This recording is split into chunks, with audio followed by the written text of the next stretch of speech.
You're listening to Errol Parker and Clancy Overall, editors of the Betoota Advocate, on Desert Rock FM. Well, welcome back to the Betoota Advocate radio show, recording live from the Queensland Channel Country. You're with myself, Clancy Overall, and Errol Parker, and today's guest is another one of those big hitters we were able to get purely because the entire country's in lockdown and he's got fuck all else to do. You might know him as Thommo. Those close to him know him as Jeffrey Robert, the Nature Boy Thomson. How are you? Good, boys. Good to talk to the Betoota boys. Now, how's things going, Thommo? Last we heard, you were you were in the headlines for quite a generous gesture. You were selling your bag of green for the bushfire effort. How did that all pan out? That went pretty well. That was involved with the auctions, Lloyd's auctions, which I'm sort of indirectly tangled up with. Yep. So that raised, I think, about 55 grand. Oh, good stuff. So that was better than a poke in the eye with a stick, as they say. Yeah, right. Much better than the thing sitting in the cupboard getting moths eating it. Yeah, because we heard at the same time that a New South Wales bowler called Doug the Rug, he actually decided to auction off his hairpiece for the bushfire appeal. His baggy blonde. Yeah. Yeah, the old Bollinger, that's his name, right? Bollinger. He'd be better off selling a bottle of Bollinger than selling his rug. I mean, how would that go with coronavirus? I think if he gave me a hairpiece, you'd want to belt shit out of it with a cricket bat to kill all the bloody bugs out of it. Now, what are your thoughts on coronavirus? I mean, obviously, it's a smart thing to not be playing any cricket right now, but cricket is a distant kind of sport. It's not like these NRL players or these AFL players are going to be running into each other in probably a month's time. What have you kind of heard? Does it look like it's all, indefinitely on hold? Yeah. Yeah, well, I mean, even my wife said that to me the other day. She said it's a bit weird because cricket, you're not near anybody. I mean, the only time these guys are near anybody when they give high fives and all this and that, and a hug and all that sort of shit. Taps. I mean, I never bothered with that. I didn't even bother walking up the other end. But cricket, everyone's scattered around the field generally.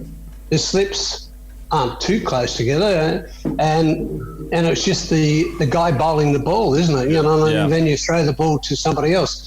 So, I mean, how do you wipe the ball all the time in between overs? But, I mean, basically there's less contact in cricket than most things. Yeah.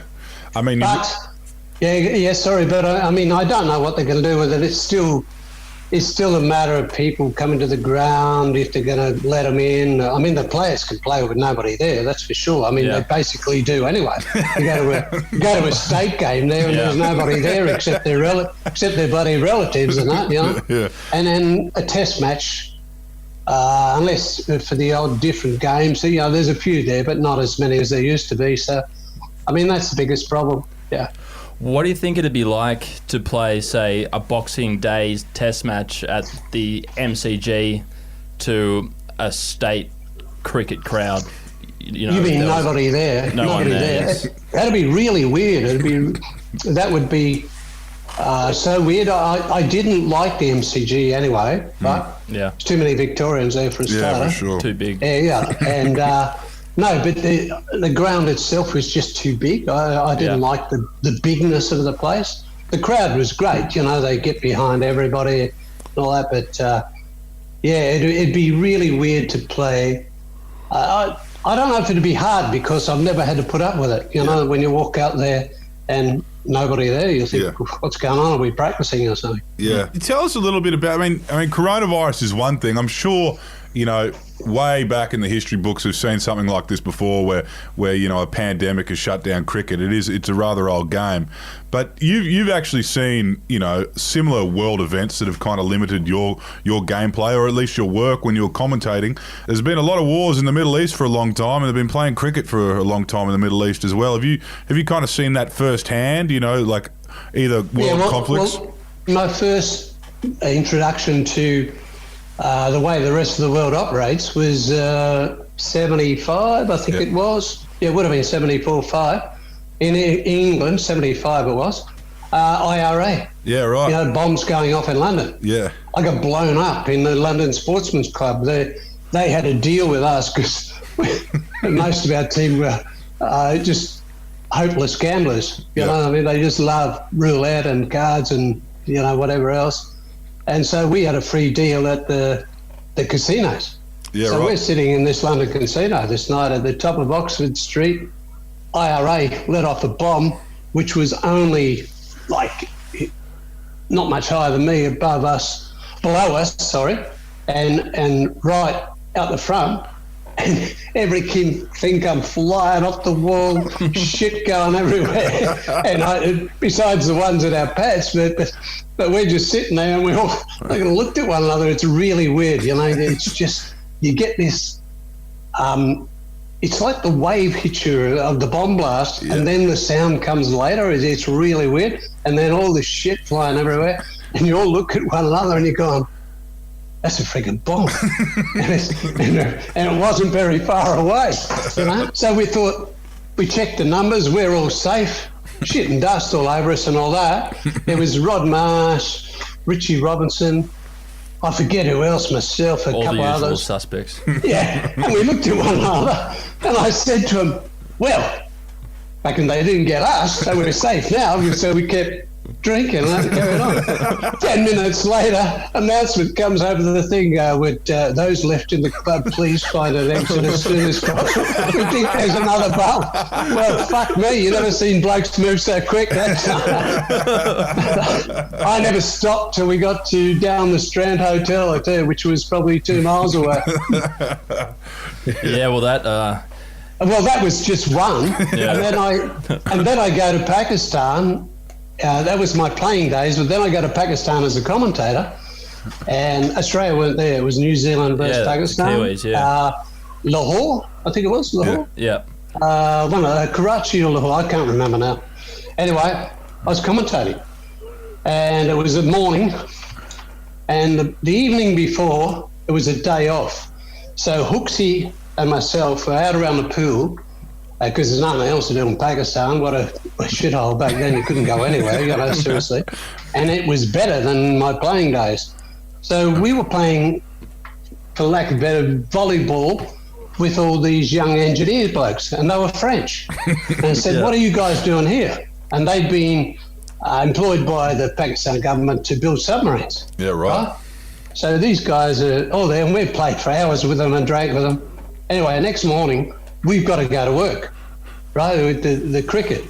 So these guys had to go to work before us. So they had a bus outside parked right next to the restaurant where we had breakfast. And I kept walking out the door of my hotel room and thinking, oh, shit, I forgot something. Go back in, you know, because you've got a commentator. And then I forgot my tie. The last thing I went back for was my tie. As I opened the door to get my tie, this bomb's gone off, and I mean a serious bomb. And I knew a bomb by then. I'd already been blown up before. I've gone shit, you know. And everything gets blown off out of the room, you know, like seriously.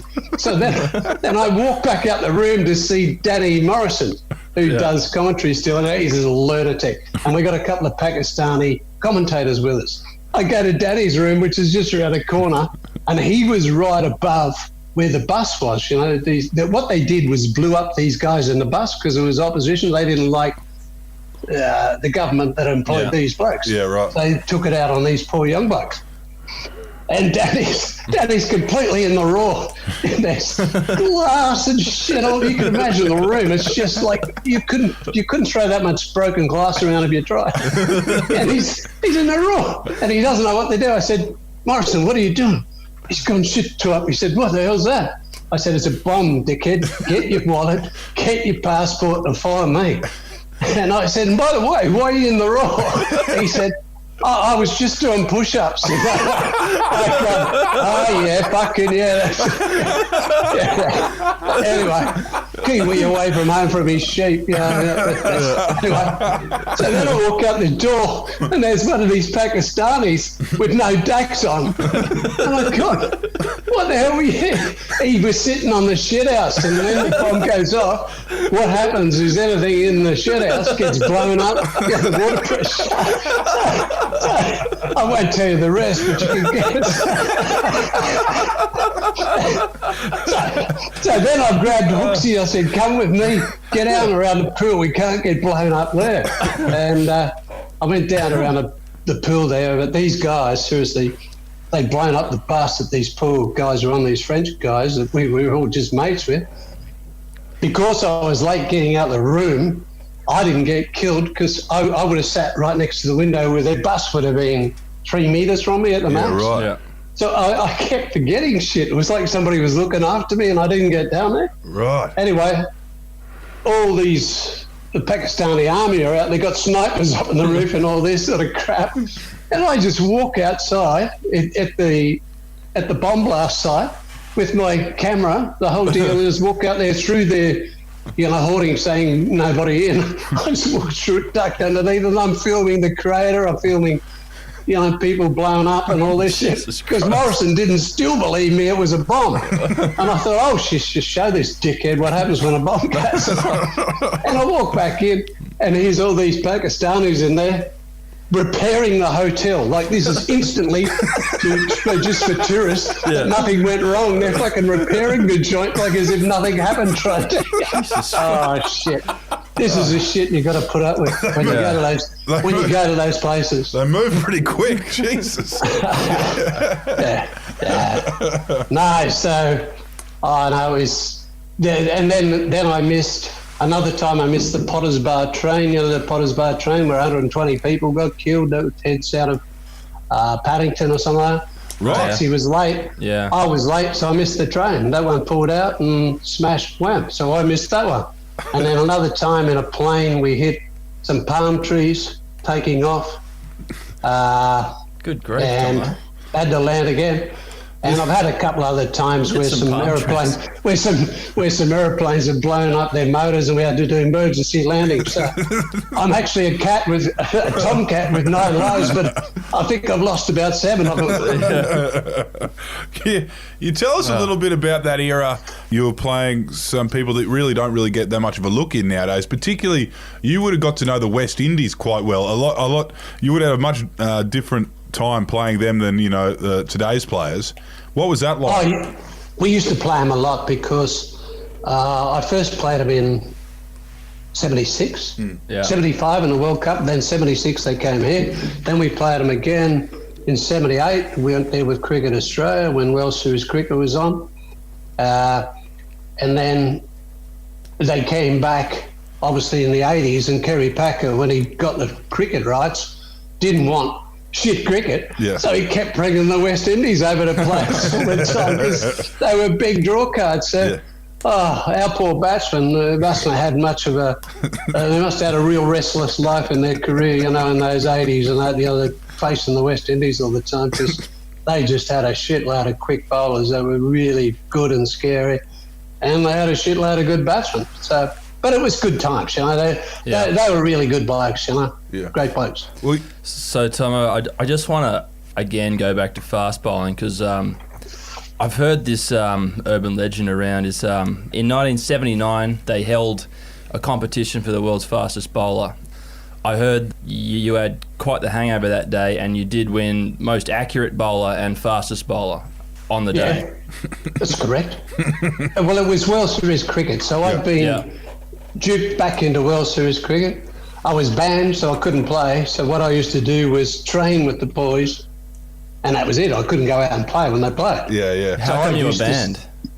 Because we'd had Kerry Packer tried to get me released from Cricket Australia to play, and they didn't want me playing because then it would have been Lillian Thomson back again. Yeah. Big draw card over the Cricket Australia Test team that were there, Yeah. So they got me blocked. So here I am in Perth it was, and what I used to do when the boys went out in the field was go up in the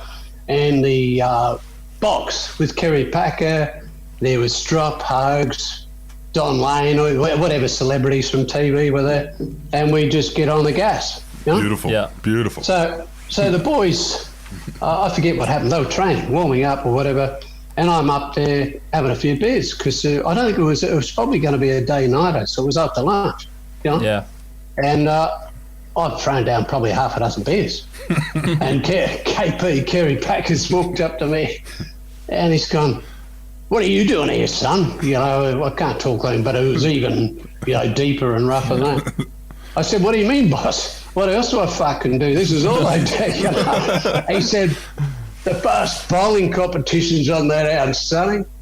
I said, "Yeah, well, I can't go in that." Yeah. Anyway, he says, "I run this joint, son. You can go in it." He said, "Once more, you better win." Now, on my way down, I'm thinking, well, I reckon he's got a few grand on this, on me winning this. So I better sober up and hurry and win this frigging thing. I wasn't so much worried about the money. I was worried about Kerry Packer fucking strangling me. So we go down and I got no gear. And I said to the boys, "Who's got some shit?" And I had a beer in my hand still. So there's Joel Garner and Michael Holding, Andy Roberts, everyone there, and Garth LaRue and Safraz and Buddy. No, he wasn't there. It was Imran. Imran strutting around like cool as can be, you know, and all this shit. And I'm watching this shit, and I borrowed some gear off Dennis and some off Lenny Pascoe. Hadley was there as well, Richard Hadley, I think. He had them all there. And I'm watching them bowl. And they're bowling bounces, and they're bowling rat power. You know, they're bowling. But I thought, this is shit. I could do this left-handed. So I put down my beer. It's my turn to bowl. And I worked it out very quickly. You just don't hit the pitch, bowl full tosses, and bowl them straight, and hit the stumps. So I won $5,000 for the fastest and $5,000 for the straightest. Thank you very much. And I tell you, come up to me was anyway. He's a match referee, wasn't he? Come up to me afterwards, and he said, "Hey, Thommo," he said, "We're all sharing this, aren't we?" Mike Proctor. Mike Proctor, yeah. I said, "Procky, piss off." I said, "Mate, you're a medium pacer. You've got no fucking chance out." That's seriously. So I went upstairs and... He used to bowl off the wrong foot, didn't he? Yeah, he was another one. He bowled pretty rapid and could bat too, that player. Yeah. He was a pretty handy cricketer. But he would have a sore back now. No, he isn't. He's good as gold. He's built like a tank. I think it was a rough action though, wasn't it? Off the wrong foot twisting. Shit, you know, as a kid coming in, you would have seen him bowl and you would have said, "Yeah, good mate, just do your best." You know? When you get those kids with shit actions, you just pretend you're helping them. Yeah. How did you develop your action? Because it's not an ordinary one, but it's one that's obviously hasn't been able to be beaten in terms of raw speed. Just born with it. Born with it. Luckily, you know, I mean, I didn't mean it. It was the way my dad bowled like that, and I was just bowled like that. Well, some of my brothers bowled like that. You know, the time. My boys here can bowl exactly like me. Yeah. And I didn't show them. They just know it works pretty easy, you know, so they work it out for themselves. Yeah. Yeah. Tom, you just mentioned before the great man Lenny Pascoe. You two kind of came up together. Were you neighbours as kids, or you lived in the same area, or where did you two meet? We probably lived, to be truthful, about 5 or 6 Ks apart, or it wasn't Ks in those days, but miles, but that's what it was. And I only ran into him at primary school. We actually played against one another. Yeah, right. We didn't play against one another playing rugby league, but we did maybe in football or soccer. Yeah. But we definitely did in cricket, yeah. So the first day I met Lenny, it was Connaught Park Primary versus North Bankstown or something like that, I think he went to. Anyway, he bowled first and got about 5 wickets or something like that for about 10 or 12. Yeah. Thought he was hot shit Saturday. I bowled second and got 7 for about 6. and we blew him out the water. And it was funny, that was our first ever meeting, and then we just ran into one another after that. You know, when you start playing on weekends, you start meeting one another. And we didn't really team up till we went to high school. Yeah. We went to the same high school there, so we just played together from there on. All the way up? Yeah. What was it like? I mean, obviously, there's been a lot of famous cricketers have come out of that part of the world since then as well. Was it a religion out there? Weekend sport, particularly cricket? What it was the outskirts of Sydney. Yeah. Right? Yeah. So all the young married couples got out of Sydney and moved to those areas, Bankstown and Liverpool and that, and that's where all the young kids went. Sydney got old. Yeah. And the suburbs started to take over, Yeah. and now it's gone to Penrith and such, way out further. But we were the outskirts of Sydney, and we had so many good players. I mean, look at Canterbury Bankstown rugby league team. Half of them played with us, and vice versa. We were all the kids that all played everything together, And that's why it was just a no-brainer. Do you think the Westie thing is lacking in the Australian cricket side at the moment? Because they're a bit cookie cutter nowadays. They're a bit woman's day. But back in your day, there was a bit more rough around the edges. Yeah, and even then, like you had the War Boys, and then you had. Well, they were after us. They played with our club. They were with our club. So the War Boys were there. There was Steve Smalley and Davis, all these blokes that had come on from there. There was a lot more. Came from Bankstown. I was the second ever from Bankstown to play for Australia. There was a bloke before me called Graham Thomas. Mm-hmm. Yeah. And then it was myself and then Lenny after that. That started the ball rolling, and then it was just a procession, So how long were you playing in Bankstown before the big time came knocking? Well, to be honest with you, Errol, and this has not been a big head, I should have played for Australia when I was 16 or 17. Yeah, I played first grade and got, 60 wickets in my first year. We were playing against test players. Yeah. And I'd get them out. Yeah. They were scared shit of me. At 16, I was bowling like a rocket. Yeah. And nothing was new. Yeah. And that's not being big-headed. I was looking at the players that were playing for New South Wales and for Australia there, and if I couldn't have done better, I'd have given it away. Yeah. But you could see that there, and I'm a guy that doesn't give up easy. And we weren't even playing for New South Wales then. Yeah. Yeah. I went to their training and got everyone out, scared the shit out of them. But they didn't pick Lenny and myself because we used to go surfing. We used to go out in the bush and then go surfing and that all the time, and turn up to training every now and then. Yeah. And scare the shit out of everyone and then disappear again, And then finally they had to pick us, when I was 21 or something like that. So it was a delayed thing, It's probably my own fault a bit with attitude, but it could have happened 5 years earlier. You and Lenny used to go pigging in the off-season. That was your... Well, not Lenny, but I did, Right. Where'd you pick that up? Because, I know you're in the outskirts of Sydney. Back then, Bankstown's almost semi-rural. That's quite an interesting off-season activity. Did it keep you right in the head, you reckon? Was it almost therapeutic going out there? Yeah, it was.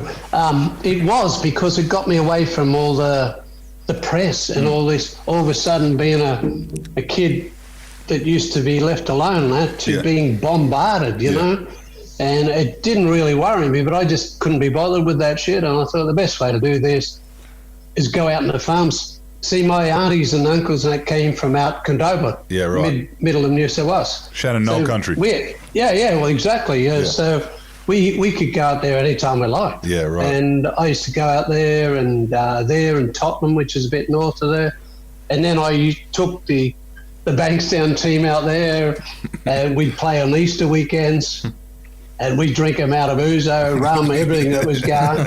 And the boys just thought, how good's this out in the bush, And it's just the best place ever. And all the teams I ever played in, half the team were made up of kids from the bush. Yeah, right. They were always this is not a bullshit story. They were always the toughest and better players you play with. Yeah. You know what I mean? Like if you're in the shit, you could count on them to try and hang in there, In that era, you had a lot of, particularly in the Australian side, you had a lot, there was someone from everywhere in the country. Nowadays, all over. Nowadays there's often there's a lot of kind of feeder areas and certain schools people go to where they come out of and play cricket. But back then you could have someone from Tassie, you'd have someone from Bankstown, someone from the bush, South Western Australia, guys that were farmers, guys from guys that were sheep farmers, all this sort of thing. Yeah, you know, you didn't realise that till you met up with them and what they did, you know. And they're all similar personalities too, it sounds like, you know. Well, the kids then had to pack up and leave those country areas because nobody went looking for them. Yeah. And had to go to the city and hope like shit they got picked. Yeah. You know, now they say they go looking for them and all that sort of stuff, but I don't know how hard they look. And it depends how good the bloke is, the talent scout, whether he's got an idea or whatever, whether he picks the right kids. I go out in the bush and I see kids that are really, really good and they haven't got to go. Yeah. And I say, what the fuck's going on here? And their mothers say to me, Thommo, can you help him out? Whatever. I mean, what am I going to do? I'm not, because cricket's so involved now. You can't just walk up and say, oh, just have a look at this kid. You know, the bullshitters that have been hired by Cricket Australia, or the bullshitters, would get their nose out of joint and say, oh, we can't have him in here. It's going to look bad for me. Yeah. I can let him in. You know what I mean? Yeah. Thommo's just walked in here with an iPhone video. Yeah, you know what's going to happen but now is what I heard of Cricket Australia is those bullshitters, like assistant coaches. Well, who needs a coach, let alone an assistant coach, will be redundant, apparently. Yeah, right. So, really? and there's going to be a few more of the staff, you know, all these bloody staff that want a piece of the cake are all going to be getting the arse. So apparently one of the coaches, state coach, said the other day to a bloke I know that cricket will go back 15 years when this COVID's all over. Yeah, right. Now, what he meant by that was there will be less crutches in the dressing room, less people, less bullshit advisors, and the players will actually have to fucking think for themselves for once, which is, mate, when we played, there was no coach. There was us in the room, the manager, and the roomies, you know, the guys that got you the piss. That's it. So we, you know, if you're playing for Australia, God, you should have fucking sorted out your life by then and know what you've got to do and all that sort of shit. What do you need some wanker telling you, that food there's no good for you? Well, we used to have a pile of cigarettes to the roof, boxes from beds and ledges and piss galore. Nobody ever come in and said, you can't smoke that or drink that. You won't be a fucking good player. Imagine saying that to Doug Waters. He'd have locked the pricks out. Do you reckon they're going to trim a bit of fat in the next few months? Well, it'll be good fat. It's stuff that needs to be trimmed. You know what I mean? It's I call them the bullshit brigade. Yeah. The jobs for the boys, you know, that have been going on for ages, you know. Like Cricket Australia, for instance, they reduced 200 plus of their staff, their wages by 80%, right? Yeah. 80% discount. Yep. You know how much that saved them? $3 million. That's all it saved them by cutting the arse out of their pay. And yet, in March, they got paid $100 million from Channel 7 and Fox. Yeah. So where did that fucking money go to?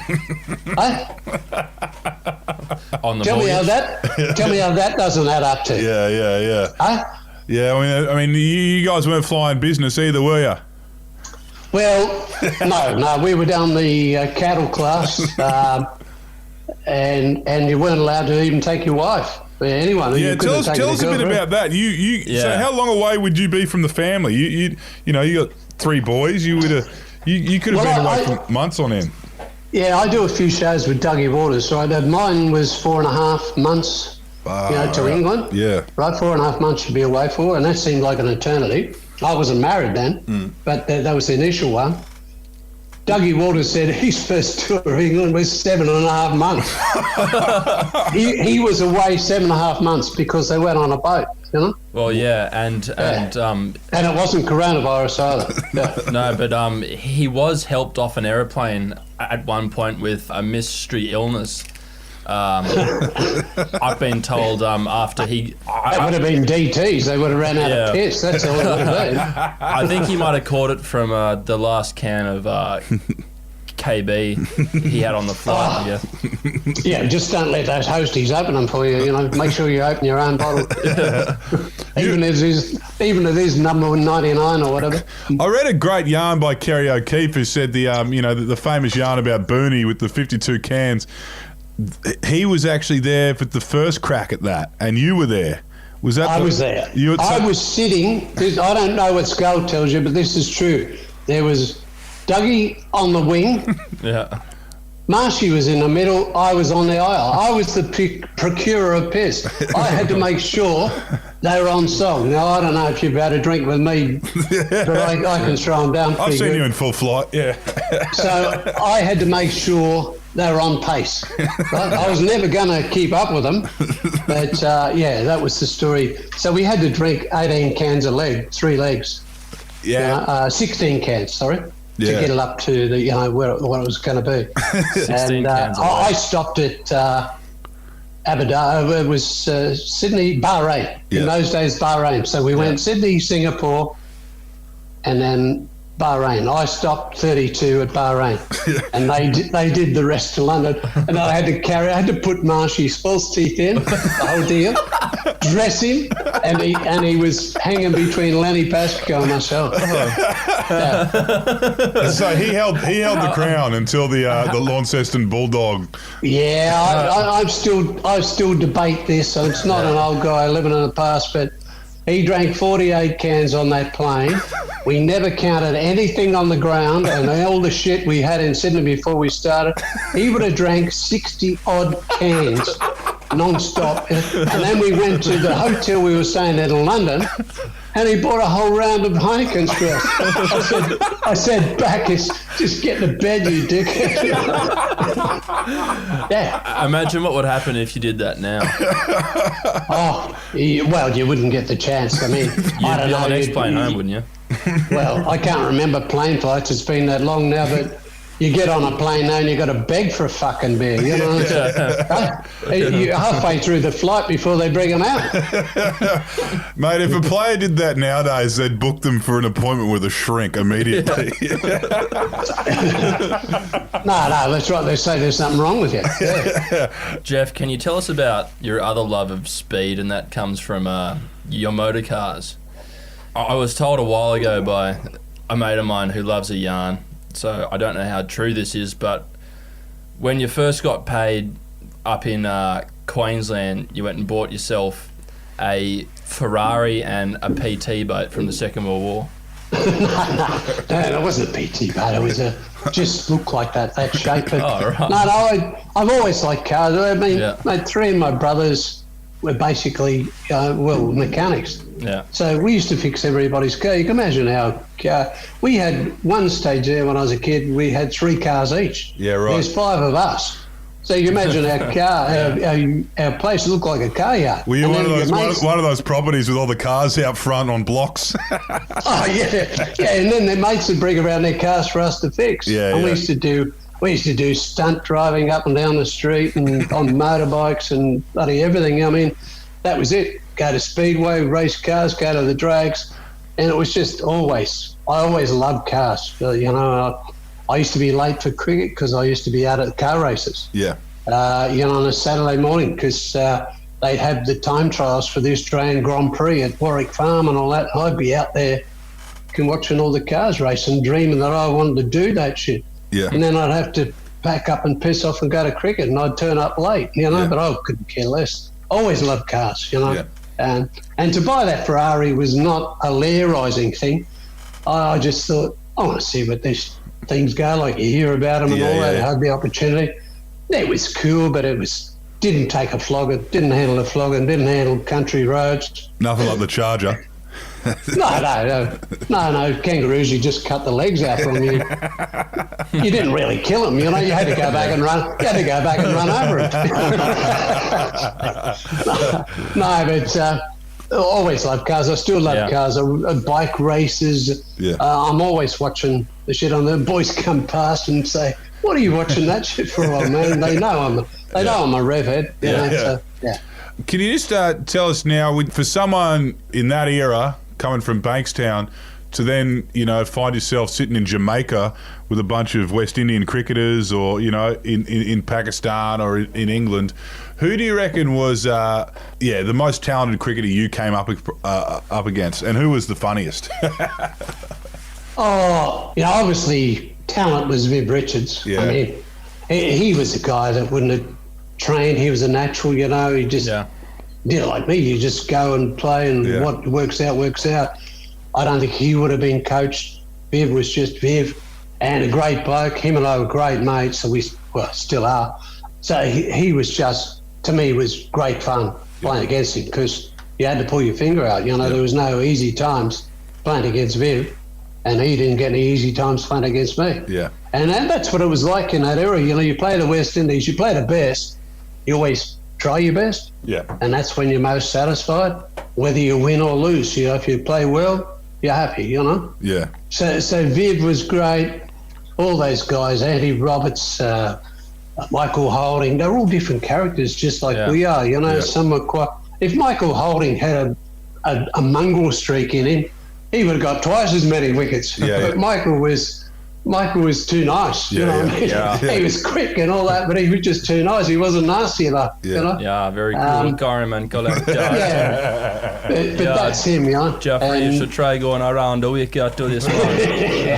No. But Poms were good blokes, you know, back then. Useless at cricket, though. Yeah, not the first ones. Yeah. I see they're trying to get us there in July and August. Yeah. They want us to go there. I mean, how would you fucking walk into it? That's like flying to New York. Who wants to go to New York? No, Huh? Yeah. They want to tidy up there. I don't know how that's going to work. I don't think it'll work anyway. Bit ambitious. Yeah, that's right. A bit dreaming. Yeah.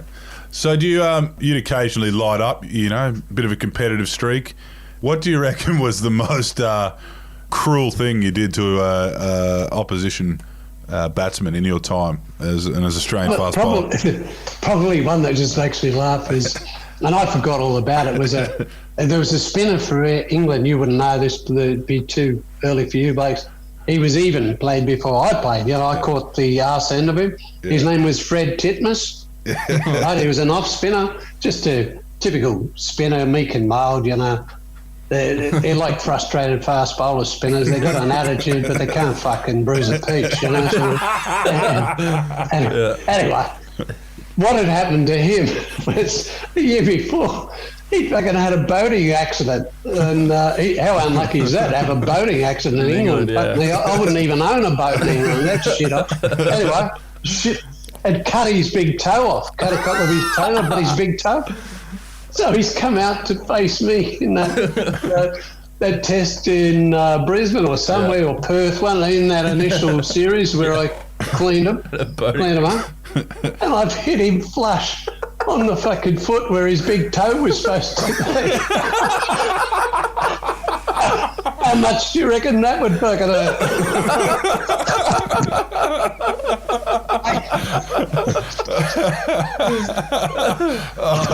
That's sick, isn't it? That's a bit warped. I'm just going to get my earpiece back in. I forgot all about that one, but that was he just ran around everywhere. You know, when you cut a chook's head off and it goes doing wheelies around your backyard, it was a bit like that. So, Thommo, I think a lot of our listeners are really wondering, is 161 kilometres an hour the fastest you've ever bowled? Have you ever bowled faster than 100 mile an hour? Oh, easily. If these guys are bowling 150 and I see tail enders coming forward, slogging them back over their heads and all that, it's supposed to be 150. Yeah, I'll tell you. And they, like I've said before, the blokes that told me they do it different. They time them out the hand because they're not as quick. Yeah. See, they timed us at the batting area, which makes a heck of a difference. Oh yeah, it does. So they tell me I would have bowled in the mid 170s. That's great. Oh mate, I know it was quick because I hit a lot of guys that never moved. Yeah. Before I hit them, you know, I'm like sitting there and they just bang, you know, like a gunshot, which is really strange when you think about it. Yeah. And I'm talking about top level players. Yeah. Not shit kickers. Yeah. Yeah. Do you think that's why Brett Lee didn't really, because he bowled 100 miles an hour at I think the 2006 World Cup. It came up on the big screen that he just bowled, you know, arguably the fastest ball, and he just took a look at that and he was just like, you know, that's you know, I'm obviously not the fastest bowler in the world, but you know, that's nice. Yeah. No, Brett was sharp. He's a good bloke. Don't worry about that. Shoaib Akhtar's one in the. He had his own fucking radar thing. We were doing It's funny how you get caught out on it. Yeah. We were there commentating. I was there commentating. That was that tour I said before when we got blown up. Anyway, this game at Lahore, that was the game. I'm sort of sitting there, and I said to the engineer, I said, "Why have we got another radar thing down there?" He said, "Oh, Thommo, that's not ours. That's the Pakistanis." Yeah, right. I said, "Well, it doesn't even read the same as ours." He said, "It was 12 Ks quicker than our one, the proper one." so does that answer your question on his fucking record? No, that's a true story. I was there. Yeah. We'll let you go. There's plenty more yards to tell. We've got to get you in front of a microphone another day, and we can go for hours. But I'll tell you one more. But just talking on the current cricket, was this spitting on the ball? Yeah. We'll just finish up on that. How ironic's that? We've just got nailed for using sandpaper a year or so ago, whatever it was, and all that. And now they want to stop you spitting on the ball and want to give you some substance to rub the ball. Why don't they just get one of those things like in the Woolworths or the shopping marks where you get the bag off and just put a fucking roll of sandpaper at either end and let them fucking do what they like. At least it's healthier than spitting on the ball. Did you think that was a bit of a beat up? I mean, you were sitting there watching it. The entire country stood still watching that. Watching a bit of, who knows what it was. It looked a lot like sandpaper. I myself and everyone else that had played before Archie I was really angry at the time. Yeah. I was really angry that it was so dumb, so ridiculous. And then the shit they said afterwards, instead of being gagged and somebody, all the bullshitters in the room, like all the Cricket Australia, should have jumped in and said, "None of you guys are saying a word, we'll handle this." Yeah. Right? It wasn't done. They let Steve Smith go out there and Spruik and whoever else involved, and all they did was shoot themselves in the foot. Yeah. They should have gagged them. And in the end, it wasn't that big a deal. No, I don't care because of what I said before. You know, the boundaries are brought in, the bats are huge, they can use as many grips as they want and all this, and you can't do much to the ball. What a lot of bullshit. Yeah.